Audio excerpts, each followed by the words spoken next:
Paz de Deus, hamburgueiros, como é que vocês estão? Estamos aqui para mais uma semana, mais uma mensagem. Eu fiquei ausente uma semana porque eu não consegui gravar mais uma vez por causa do tempo. Então, o que que eu fiz?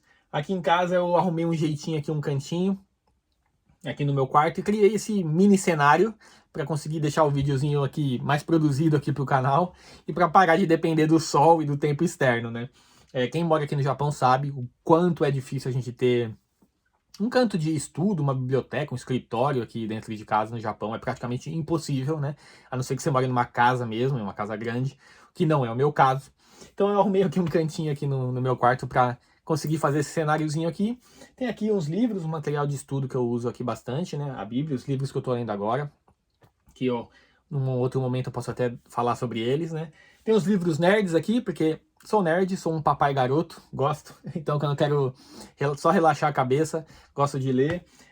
Um game ali, uma foto com a minha filha, enfim, um cenáriozinho aqui pra gente ter um ambiente mais legal para os vídeos, certo? Bom, vamos lá. O que eu queria falar hoje? Aconteceu algo muito engraçado, vamos dizer assim, com a minha esposa, algumas semanas atrás. E esse algo engraçado me fez pensar e me fez meditar e me trouxe aqui uma palavra, né, uma mensagem.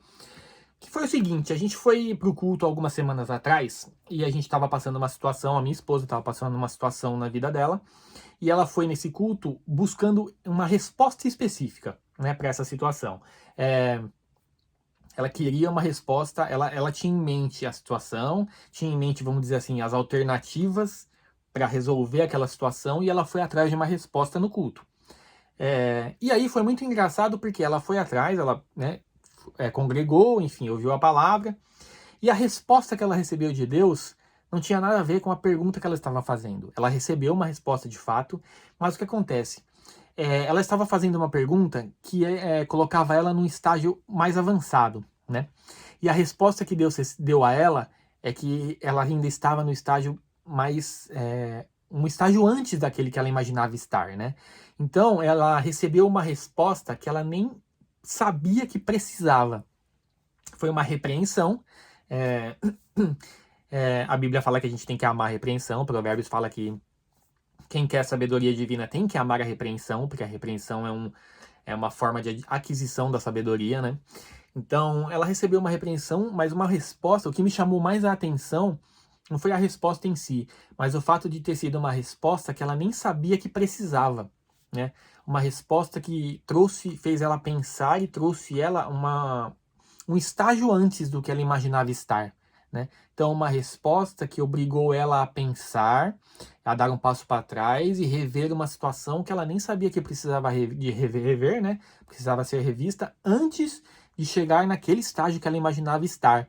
Então, essa situação me fez pensar que muitas vezes nós nos apoiamos na nossa inteligência, na nossa sabedoria, e a gente imagina estar num estágio avançado, num estágio, né, determinado, e Deus não está vendo as coisas da mesma forma que nós, né? E aí isso me fez pensar, porque nós somos movidos por perguntas, na verdade, mas somos movidos pela busca de respostas constantemente na nossa vida, né? O que eu faço a seguir? Em quem eu posso confiar? Qual é o próximo passo a dar, né? Por onde seguir? Enfim, algumas respostas que a gente busca são muito mais profundas, como qual é o meu propósito, né? Então nós somos movidos por isso, né? Mas a grande questão é, a gente espera por respostas, mas nem sempre nós estamos fazendo as perguntas corretas, né? E aí isso te faz pensar e me fez questionar como eu faço para perguntar as coisas certas a Deus, né? Porque é assim que Deus e Jesus trabalham, né? Eles muitas vezes eles agem na nossa vida em áreas que a gente nem sabia que precisava. Por exemplo, eu vou dar um exemplo aqui. Todo mundo conhece a história do paralítico que os 4 amigos desceram pelo telhado na casa que Jesus estava. Jesus estava pregando numa casa em Cafarnaum e a multidão se aglomerou em volta da casa. Ninguém conseguia passar, ninguém mais conseguia chegar perto. E aí tinha um paralítico que queria chegar perto, já tinha ouvido falar de Jesus, das curas que Jesus fazia, estava realizando no meio do povo. E ele queria chegar perto de Jesus, obviamente, para ser curado, para conseguir sua cura física e andar, né? Então a multidão estava em volta da casa, os 4 amigos desceram esse amigo, tiraram um pedaço do telhado da casa que Jesus estava e desceram esse paralítico lá dentro da casa para que Jesus o curasse. Jesus o curou? O curou, mas a primeira fala de Jesus para esse paralítico foi: seus pecados estão perdoados. Olha só, o paralítico, quando ele foi lá com os amigos, quando os amigos o levaram lá, eles não sabiam que Jesus tinha poder de perdoar pecados, de perdoar os pecados dos homens. Tanto é que, nessa passagem específica, os fariseus que estavam em volta da casa questionam Jesus quando ele fala isso, né?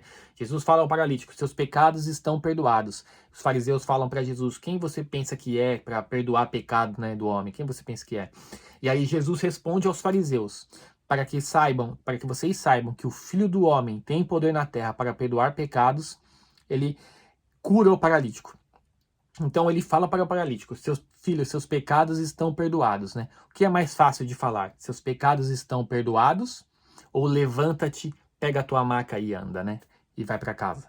Então Jesus cura ele, mas antes, a primeira fala de Jesus para ele é: seus pecados estão perdoados. E aí te faz pensar que Jesus curou o que ele foi buscar uma resposta de Jesus, que era a cura física. Jesus o curou, mas antes Jesus perdoou os seus pecados. A cura espiritual, que talvez ele nem soubesse que precisava, Jesus deu antes de dar a cura que ele foi buscar. Então isso é muito interessante, porque muitas vezes nós estamos buscando algo e a gente está atropelando, né, o processo, atropelando os passos. Jesus sabe de algo que precisamos antes daquilo, né? Antes de receber o milagre, nós temos que estar prontos para ele. Então, muitas vezes nós buscamos a resposta errada, né? Então, como que a gente faz para saber o que perguntar? Eu fiquei me indagando nisso, né? Porque nós temos que perguntar. Essa é a grande questão. Deus e Jesus, eles só respondem a oração, né? Então, se a gente não planeja, não pergunta, não conversa, se a gente não faz a nossa parte, Deus vai responder o quê? Né? Porque Deus responde a oração. Então nós temos que perguntar. Mas a grande questão é que nós temos que fazer as perguntas certas, porque senão a gente vai sempre esperar uma resposta que nunca vai chegar, né? Então como que a gente faz a pergunta certa? O que a gente precisa saber, entender e ter para fazer a pergunta certa, né? Eu fiquei pensando, meditando sobre isso, e eu pensei em 2 coisas. A primeira coisa é identidade. Nós temos que saber quem somos e onde está baseada a nossa vida, o que queremos, né? Por que eu estou falando isso? Vamos ter algumas passagens bíblicas aqui para ilustrar. Então a gente vai lá para 1 Pedro, capítulo 2, verso 9. Vamos lá, 1 Pedro. 1 Pedro, capítulo 2, verso 9. Mas vós sois a geração eleita, o sacerdócio real, a nação santa, o povo adquirido, para que anuncieis as virtudes daquele que vos chamou das trevas para a sua maravilhosa luz. Esse versículo é famoso, é muito lindo e é um versículo de identidade.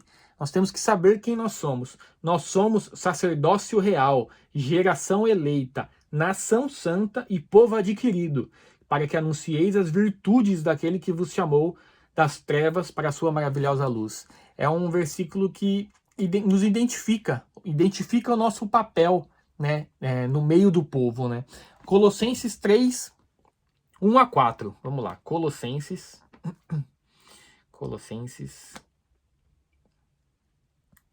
livro de Colossenses, depois de Filipenses.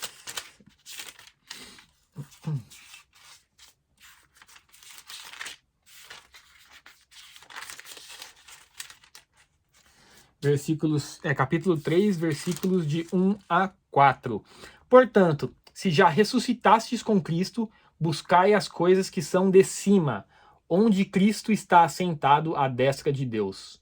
Pensai nas coisas que são de cima, e não nas coisas que são da terra, porque já estáis mortos, e a vossa vida está escondida com Cristo em Deus. Quando Cristo, que é a nossa vida, se manifestar, então também vós vos manifestareis com ele em glória. O que é que te torna único diante de Deus, né? Para que Ele possa usá-lo. Tem algo em você que te torna único diante de Deus. E algo em você que Ele pode usar para a obra dele, né? Lá em 1 Coríntios fala, 1 Coríntios capítulo 12, versículo 27. Ora, vocês são o corpo de Cristo, e cada um de vocês é individualmente membro desse corpo, e tem a sua função. Você tem algo em você que te torna único diante de Deus. Tem algo em você que só você pode fazer na obra de Deus. Quando Deus te escolhe para algo, Deus te escolhe o propósito, quando você descobre seu propósito e Deus te escolhe para aquele propósito, é porque Ele já te viu lá na frente. E Ele já te viu realizando esse propósito. E é algo que só você pode fazer. Pode ser em relação a alguma habilidade sua, em relação ao contexto que você está inserido, o lugar que você está. É algo que você pode fazer. Você é um ser único e individual. Sua digital não tem mais nenhuma igual. Pode procurar aí nos 7 bilhões de pessoas que existem no mundo. Ninguém é igual a você. Então você é único diante de Deus. O que te torna único para que Ele te use na obra dele? Então, identidade. Nós temos que saber quem somos, o que queremos, o que buscamos e onde está baseada a nossa vida. Nossa vida está baseada aqui, na palavra de Deus, no que Deus tem para nós. Nossa vida está baseada na convicção de que nós somos povo de Deus, geração eleita, sacerdócio real, somos o sal da terra, como diz a palavra, e nós temos um papel único na obra de Deus, no que Ele tem para fazer na terra. Então, nós temos que saber em quem somos, o que buscamos e onde está baseada a nossa vida para começar a fazer as perguntas certas, né? Pelo que você está se movendo, né? Olha só, eu lembrei agora, eu estou fazendo, né, acompanhando, na verdade, um estudo de Romanos, num dos canais que eu acompanho, e lá no estudo de Romanos, logo no primeiro capítulo de Romanos, para quem não sabe, Romanos é a carta do apóstolo Paulo à igreja de Roma. Olha só, Romanos 1:1, primeiro capítulo, versículo 1. Paulo, servo de Jesus Cristo, chamado para apóstolo, separado para o evangelho de Deus. Ele sabe quem é, o que ele está fazendo, o que ele está buscando e onde está baseada a vida dele, porque ele sabe que ele é um servo de Jesus Cristo, ele é um apóstolo preparado e separado para o evangelho. Então ele sabe o que ele está fazendo, ele sabe onde ele está baseado, quem ele é, identidade. Antes de nós buscarmos qualquer resposta, nós temos que saber o que somos, quem somos na obra de Deus, diante de Deus, para o que servimos, para o que fomos separados, o que nos torna únicos diante de Deus para realizar o propósito que Ele tem para a nossa vida. Há algo em você que só você pode fazer. Há algo em você que só você pode realizar. E há algo em você que Deus conta com você para que seja feito, pois só você pode fazer. Então nós temos que encontrar essa identidade antes de começar a fazer as perguntas, porque se a gente não sabe quem é, como a gente vai perguntar, né? Algo relacionado à nossa vida. Então a gente tem que saber onde está baseada a nossa vida. Paulo sabia exatamente, ele era servo de Jesus Cristo, separado para o evangelho de Deus, era aquilo que ele buscava, era aquilo que ele fazia, ou seja, nada que não incluísse, que não envolvesse o evangelho de Jesus Cristo, ele faria, ele estava relacionado com a vida dele, então eu não vou me desviar para isso. Né? Eu fui separado para isso, então qualquer coisa que não diz respeito a isso, não diz respeito a mim, não diz respeito à minha vida. Então, ele sabia onde estava baseado, ele sabia quem era, porque ele era servo de Jesus Cristo, apóstolo e separado para o evangelho. Então é muito importante a gente saber quem de quem fazemos parte de um povo de Deus, de uma geração eleita, temos uma função dentro desse corpo de Cristo, né? Somos membro individualmente desse corpo e cada membro tem uma função, né? Pensa no seu corpo, né? O rim tem uma função, o fígado tem uma função, o coração tem uma função, o cérebro tem uma função, mas todos fazem parte de um só corpo, do mesmo corpo de Cristo. Então você é único, né? O coração tem algo que é único que só ele pode fazer. Então você também dentro do corpo de Cristo, você também é único, algo que só você pode fazer e Deus está contando com você para isso. E se Deus te chamou, se Deus te separou, se você já sentiu o chamado dele, se você já faz parte disso, é porque ele já te viu lá na frente e ele sabe que você pode realizar. Ele já te viu, na verdade, ele já te viu realizando aquilo. Então, essa é a primeira parte que a gente tem que entender e buscar antes de começar a fazer as perguntas, né? Identidade, quem nós somos, né? E o que buscamos. Essas são as duas coisas. Identidade, quem nós somos e o que buscamos, né? Onde está baseada a nossa vida? Depois que você encontrar essas respostas e você der essas respostas a Deus, porque também não basta você saber o que você é, mas você não manifestar isso. Então eu sei que eu sou o servo de Deus, que eu sou geração eleita, sacerdócio real, como diz lá em 1 Pedro, né? Não adianta você saber disso, saber que você faz parte do corpo de Cristo, mas não manifestar isso, né? Então não ir à igreja, não congregar, não seguir a palavra, não buscar a Deus e não realizar o propósito. Saber as respostas não é o suficiente, você tem que manifestá-las, né? Depois que você encontra essas respostas e manifesta, e demonstra isso a Deus, demonstra um coração disponível, demonstra que está aqui para que Ele use você, que você está pronto para servi-lo, aí você começa a fazer as perguntas certas, né? E aí é nesse momento que você começa a receber as respostas de Deus, né? Então é no momento que Deus sabe que pode contar com você, Ele começa a colocar as respostas no seu caminho e na sua vida. Por quê? Porque saber o que buscamos, o porquê buscamos, e, né? Esse é o nosso papel. Agora, como realizar, o como é com Deus, né? Então a gente busca nossas respostas, a gente busca a nossa parte, respondemos as perguntas que nos cabem, né? Mas as respostas de como realizar, em quem confiar, o que, o como, o quando, principalmente, né? O quando, essas respostas são as respostas que vêm de Deus, né? Então, quando a gente começa a fazer as perguntas certas, quando a gente sabe quem é, quando a gente entende o nosso papel e começa a fazer as perguntas certas, as respostas certas também começam a chegar de Deus. Então, as respostas certas são o quê? Como? Quando? Principalmente o quando, né? Porque a gente é muito ansioso em relação a aquilo que Deus tem para nós, né? Quando que vai chegar o meu milagre? Quando que vai chegar a minha promessa? Então, a gente tem que ter em mente de que, eu já falei isso num outro vídeo, o que Deus tem para nós, as promessas, o milagre, enfim, tudo aquilo que Deus tem para nós, já está pronto para nós, né? Aquilo já está pronto. Deus te entrega o que Ele tem a hora que Ele quiser. Esse é o grande lance. A hora que Ele quiser, Ele te entrega. Mas você está pronto para receber?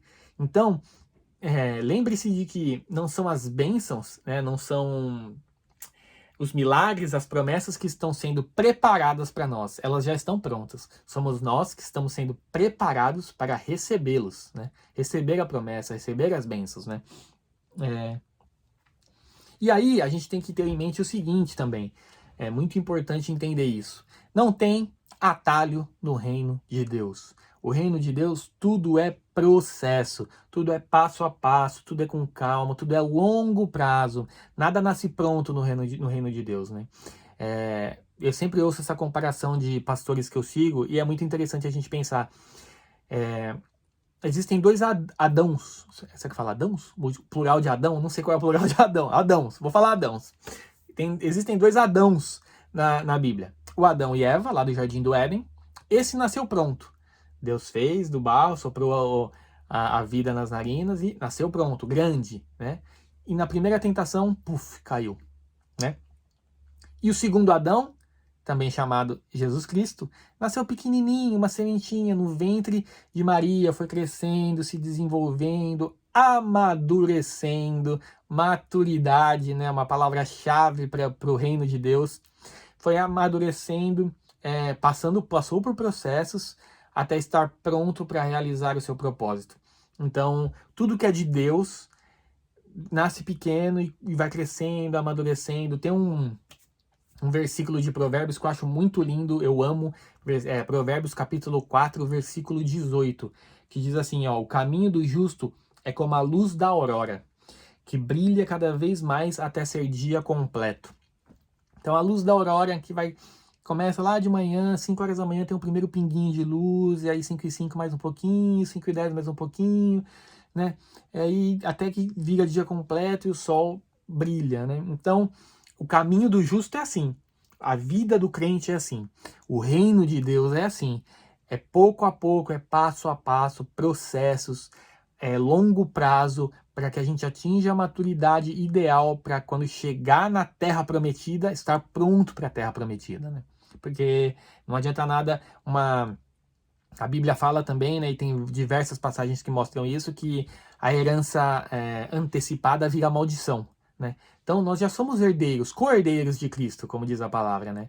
O que é nosso já é nosso, mas a gente tem que estar pronto para receber, porque uma herança antecipada, ela vira maldição, né? Vide aí o filho pródigo, que todo mundo conhece a parábola, né? Um outro dia a gente pode até entrar nesse assunto. Na verdade, é até uma vontade que eu tenho aqui de repente pegar vários vídeos aí para falar das parábolas de Jesus, né? Porque você começa a ler a forma como Jesus explicava o reino de Deus era sempre através de parábolas.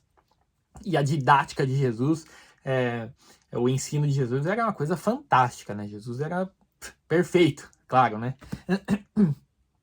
Então é pouco a pouco, é passo a passo, né? À medida que a maturidade espiritual, que a nossa maturidade espiritual vai aumentando diante de Deus, ele vai começando a liberar as respostas que a gente precisa, as bênçãos que a gente precisa, os milagres, ele vai liberando o agir e o mover de Deus, e o mover dele na nossa vida, aos pouquinhos, a ponto de que até que a nossa maturidade seja pronta para receber o milagre, né? Mas Deus vai agindo, Ele vai cuidando. Eu tenho sido, minha vida é prova disso, né? Que a nossa maturidade com Deus, ela vai crescendo, ela vai aumentando diante dele. Ele vai percebendo que Ele pode contar conosco, que a nossa maturidade, que nós estamos mudando, que a transformação de dentro para fora está acontecendo, e Ele vai começando a liberar a bênção, a provisão, as mudanças que são necessárias na nossa vida. Deus é um Deus de provisão. Eu tenho vivido isso na minha vida muito, assim, eu ainda vou dar esse testemunho, mas Deus é um Deus de provisão mesmo. Ele não importa o que aconteça, não vai faltar. Ele vai cuidar de você, porque Deus é um Deus de provisão. E na época da provisão, o que entra, sai, gente. É assim mesmo. Por quê? Porque quando a gente está dependendo da provisão de Deus, a gente não pode reter nada. Tudo que entra, sai. Por que tudo que entra, sai? Porque quando a gente é dependente da provisão de Deus, nós temos que crer que aquela provisão que entrou hoje vai entrar amanhã de novo. Nós temos que crer que aquela provisão que entrou hoje, semana que vem, vai entrar de novo. Nós temos que crer que a provisão que entra todos os dias vai continuar entrando. Porque conforme a provisão entra, a nossa fé se fortalece e a nossa maturidade espiritual, ela vai crescendo diante de Deus. Então, na época da provisão, não retenha, porque se a provisão entra e você segura, você está demonstrando que você não crê e não tem fé de que amanhã ela vai entrar de novo. Então, época de provisão é época que o que entra sai. É assim que funciona. Porque é nessa época também que a sua fé, ela cresce, ela se fortalece, a sua maturidade espiritual cresce ainda mais, né? Então é muito importante a gente entender isso. E aí, conforme a nossa maturidade espiritual ela vai crescendo, Deus vai revelando os planos dele para nós, a gente vai recebendo as respostas de Deus, aqui entra a gente confiar e ter fé em Deus. Fé sem duvidar. Porque quando a gente recebe uma resposta, ou até mesmo uma palavra de Deus, não significa que no dia seguinte tudo aquilo vai acontecer, né? A grande questão, e é algo que os crentes eles erram muito, é que quando a gente recebe uma palavra ou uma resposta de Deus, no dia seguinte está tudo igual. As coisas continuam da mesma forma. Por quê? Porque não é instantâneo, né? Não é do dia para a noite. Pode ser, né? Deus é poderoso, ele é soberano, ele faz da forma que ele quiser. Mas estatisticamente, não é. Vai levar um tempo. Davi foi ungido rei e no dia seguinte ele tinha que ir lá cuidar das ovelhinhas, né? Ele não virou rei no dia seguinte. Então, quando você recebe uma palavra ou até mesmo uma resposta de Deus, você tem que ter em mente de que não é instantaneamente. E é nesse momento que os crentes falham.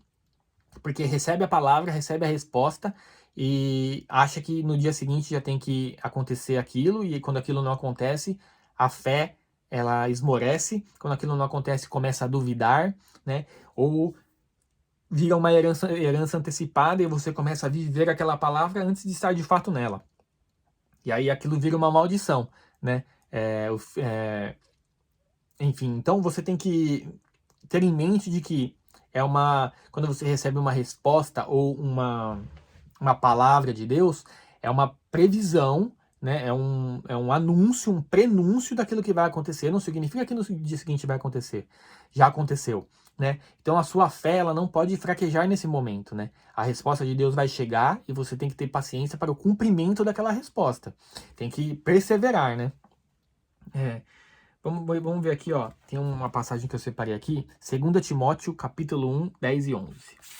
Vamos lá para 2 Timóteo, capítulo 1, 10 e 11, versículos 10 e 11. E que é manifesta agora pela aparição de nosso Salvador Jesus Cristo, o qual aboliu a morte e trouxe à luz a vida e a incorrupção pelo Evangelho, para o que foi constituído pregador e apóstolo e doutor dos gentios. Né? Eu busquei, gente, muitas coisas na vida, né?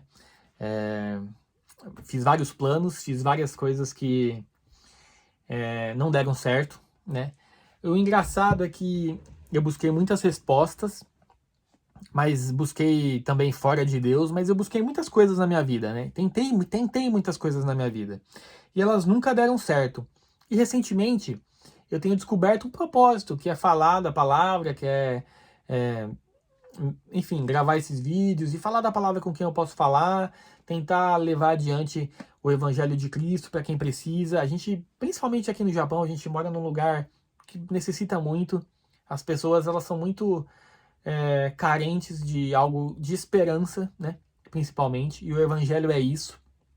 O Evangelho, ele é esperança. O Evangelho é conforto, é paz. Aconteceu uma coisa muito engraçada comigo essa semana, né? No trabalho. No trabalho, costumo usar fone de ouvido, né? E essa semana teve um dia que eu esqueci o fone. Eu nem podia estar falando isso aqui, porque se alguém lá ouvir, mas enfim, glória a Deus. Mas enfim, eu uso o fone, e aí essa semana eu esqueci o fone um dia, né? E aí eu passei a manhã inteira orando. Eu pensei assim, hoje ao invés, porque eu uso o fone, mas para escutar pregações, para escutar podcasts de bíblicos, tal, de debate sobre a Bíblia, enfim, para me alimentar da palavra, né? Isso é importante. E aí eu esqueci o fone nesse dia, e aí eu falei assim, então hoje ao invés de ouvir, eu vou falar. E eu passei a manhã inteirinha orando. Acho que eu nunca tinha orado tantas horas seguidas na minha vida, né? Porque o meu serviço eu não preciso falar com ninguém, não preciso conversar, eu dirijo empilhadeira, né? Então, bem dinâmico, bem tranquilo. Então, eu passei a manhã inteira orando. Trabalhei orando. Orei várias horas seguidas, assim, né? Porque não tem intervalo de manhã, né? É direto até a hora do almoço. Então, passei esse tempo todo orando. E aí, eu entendi um poder da oração. A oração tem muitos poderes. A oração, na verdade, ela é o superpoder do crente, né? E ela tem muitos efeitos. Mas eu entendi um muito importante essa semana. E eu acho que foi por isso que até que Deus promoveu esse acontecimento na minha vida, vamos dizer assim. A oração, ela tem o poder de mudar a situação dentro de nós. Então, eu orei por diversas situações que o problema continua aqui fora. A angústia aqui fora continua. Não se resolveu, não vai se resolver tão cedo. Na verdade vai, né? Vamos ter fé. Mas enfim, são coisas a longo prazo, é isso que eu quero dizer, né? Mas a situação, o problema, a angústia, aqui do lado de fora, ela continua. Mas a oração tem o poder de mudar essa mesma situação aqui dentro. Então a voz da angústia que grita aqui fora, não grita mais aqui dentro. A voz da preocupação que grita aqui fora, não grita mais aqui dentro. A voz do medo, da dúvida, da ansiedade que grita aqui fora, não grita mais aqui dentro. Porque a oração tem esse poder. A oração pode não estar mudando, você pode estar orando, pode não estar mudando nada aí fora. Pode não estar mudando nada aos seus olhos externos, mas aqui dentro está mudando tudo. As vozes que gritam aqui fora, elas não gritam mais aqui dentro. A oração traz a paz que excede todo o entendimento, a tranquilidade, a certeza, a segurança de que Deus está no controle das coisas. O poder da oração é a transformação interior. O primeiro poder da oração. O primeiro poder da oração é a paz, a transformação interior. Então a preocupação, o medo e a dúvida que estavam gritando aqui no começo daquele dia, elas sumiram. Tudo continua igual aqui fora. Essa que é a grande questão. Do lado externo, do lado de fora, tudo continua igual. Mas a oração tem o poder de transformar e de renovar aqui dentro. Então aquela angústia, aquele medo que antes estava aqui dentro, sumiu. As vozes que gritam aqui fora não gritam mais aqui dentro. É uma coisa. Esse é o poder da oração. É fantástico. Vocês precisam exercitar isso. E a oração é como um músculo. Você tem que exercitar, tem que fazer todo dia. É difícil, é difícil. No começo era muito difícil para mim também. Orar 5 minutos era, nossa, super difícil. Mas você começa lá, começa agradecendo a Deus. Agradeça a Deus. Depois derrame sobre Ele os seus sentimentos, os seus medos, as suas angústias, a sua desesperança, todo o seu sentimento de desesperança. Derrame perante Ele, derrame perante Ele seus planos, seus sonhos, tudo aquilo que você deseja para a sua vida, para a vida da sua família, apresente a Ele, né? A palavra diz que a gente tem que apresentar os nossos planos a Deus e Ele tudo fará, Ele tomará conta de tudo. Mas a oração tem esse poder de transformar aqui dentro, né? De fazer com que os problemas externos não tomem mais conta daqui de dentro. E eu vivi isso essa semana, por isso que eu tô dando esse testemunho, né? E enfim, eu tava falando, eu busquei muitas coisas na minha vida, mas a primeira vez na minha vida que eu busco algo que não é pra mim. Então eu tô aqui falando, eu gosto muito, eu amo falar sobre a Bíblia. Se eu pudesse sentar numa roda de amigos e ficar falando sobre... É que me faltam amigos pra isso, essa que é a verdade, né? Infelizmente, faltam amigos pra gente sentar e ficar debatendo, conversando sobre a Bíblia, enfim, sobre a palavra.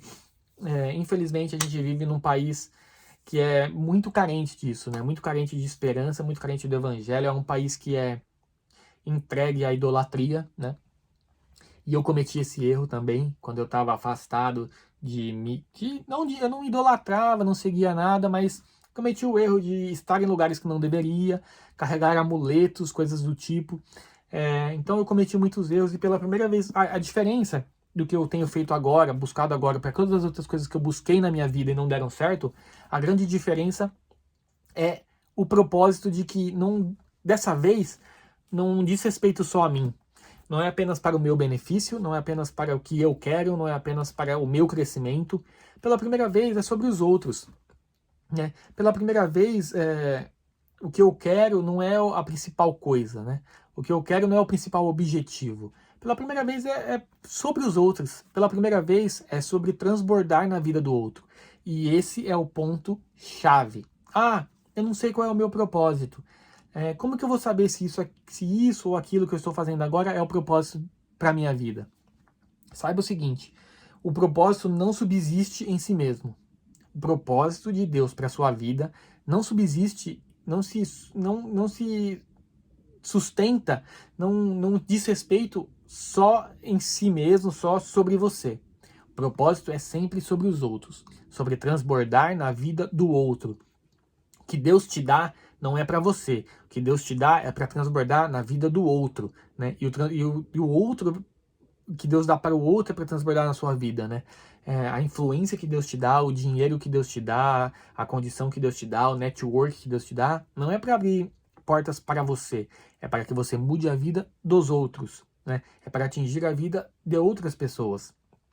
E essa é a diferença. Se o que você busca, se o que você quer, se o que você planeja, se o que você até pode estar realizando só diz respeito a você, de maneira clara, se só você ganha com o que você está fazendo, não é o propósito de Deus para sua vida. Deus não dá dinheiro para ninguém, por exemplo. Deus não dá dinheiro para ninguém. Deus patrocina projetos. Eu quero ter o meu negócio para ficar rico e não precisar mais me preocupar com conta. Isso é uma consequência. Não é o propósito de Deus, não é esse. Por exemplo, você pode ter uma empresa para que você gere muitos empregos e mude, transforme a vida da comunidade ao seu redor, das pessoas ao seu redor, da sua cidade, enfim. O propósito de Deus para sua vida é sempre para transbordar na vida dos outros. Nunca é sobre você mesmo, né? Nunca diz respeito a nós. E pela primeira vez eu estou fazendo algo que tem exatamente esse objetivo, essa função. Transbordar na vida do outro. Alguém que precisa ouvir a palavra, alguém que precisa de uma palavra de esperança, de conforto, de consolo. Porque o evangelho é isso, né? A graça e a beleza do evangelho é que nada é... Pro evangelho, até a morte tem solução. Né? Até para a morte tem solução no evangelho. Então, se você vai num velório de crente, o velório de crente é o único lugar que você vai encontrar pessoas em paz, tranquilas, porque você sabe, né, para onde ela foi, que ela tá muito melhor, que é só o começo da fase mais extraordinária e importante da vida da pessoa e que vai durar para sempre, que é a eternidade ao lado de Deus. Então, pro evangelho, até a morte tem solução, né? O evangelho é esperança, é essa palavra. Eu acho que nós estamos num lugar que precisa muito disso. Precisa muito de uma palavra de esperança, precisa muito conhecer a Cristo, precisa muito ter um encontro real com Jesus Cristo. E essa transformação precisa muito das respostas certas. A resposta é Jesus Cristo, né? No fim das contas, a resposta é Jesus Cristo. A resposta é o Evangelho. A resposta é a gente seguir ao lado dele, é a gente obedecer a sua palavra, a gente prova o nosso amor a Jesus, a gente prova o nosso amor a Deus, obedecendo a palavra de Deus, né? Jesus deixa isso claro na palavra, e a palavra diz que obedecer é melhor do que sacrificar. Então, é melhor do que você viver a vida do jeito que quer, fazer tudo que deseja fazer e depois ir lá hoje em dia, né, não tem mais sacrifício na sociedade, mas a gente pode entender isso, por exemplo, como oferta, né? Então, melhor do que você viver como quer viver e chegar numa igreja e despejar uma oferta enorme, achando que isso vai te remediar e que vai te redimir diante de Deus, não vai. Deus não quer sacrifícios, Deus quer obediência, né? O céu não vai estar cheio de gente perfeita, nem cheio de gente que sacrificou e ofertou, enfim. O céu vai estar cheio de gente arrependida e obediente a Cristo, né? Porque Deus fala que aqueles que me amam verdadeiramente são aqueles que me obedecem. E o meu Pai os amará, e nós nos manifestaremos a Ele. Então, essa é a grande chave final. Uma dica final nesse vídeo para você lembra daquela resposta que a gente falou lá na frente? A gente precisa saber quem precisa saber o que busca. Para você manifestar a resposta de Deus na sua vida, você precisa obedecer a palavra, né? Porque milagre e promessa e resposta de Deus é para quem crê, é para quem acredita, é para quem vive o evangelho, né? Então Jesus falou que ele se manifestará àqueles que o amam e o obedecem, né? E aqueles que o amam são aqueles que o obedecem. Então ele se manifestará para aqueles que o obedecem. Então, obedecer a palavra, obedecer os princípios, o evangelho de Cristo é a forma mais eficaz e certa de receber aquela resposta lá da frente que a gente começou lá no começo falando, né? Então, se você quer a resposta, quer manifestar isso na sua vida, manifestar a presença de Deus, as respostas de Deus, os planos de Deus para sua vida, o passo mais importante é obedecer a palavra de Deus. Amém? Então era isso, gente, que eu queria dividir com vocês hoje. Tava com saudade, o vídeo ficou até um pouco mais longo por conta disso. Eu começo a falar, não paro, eu amo falar sobre isso aqui, porque todo mundo tem que ouvir. Então se você gostou, se você acha que conhece alguém que precisa ouvir essa palavra também, curte, comenta, compartilha, manda para os seus amigos, manda no grupo do WhatsApp, manda para a família, manda para todo mundo, porque quanto mais pessoas forem atingidas pela palavra de Deus e pelo evangelho, melhor. Beleza? Então tamo junto, galera. Até semana que vem. Deus abençoe todo mundo. Fiquem com Deus. Um beijo. Valeu!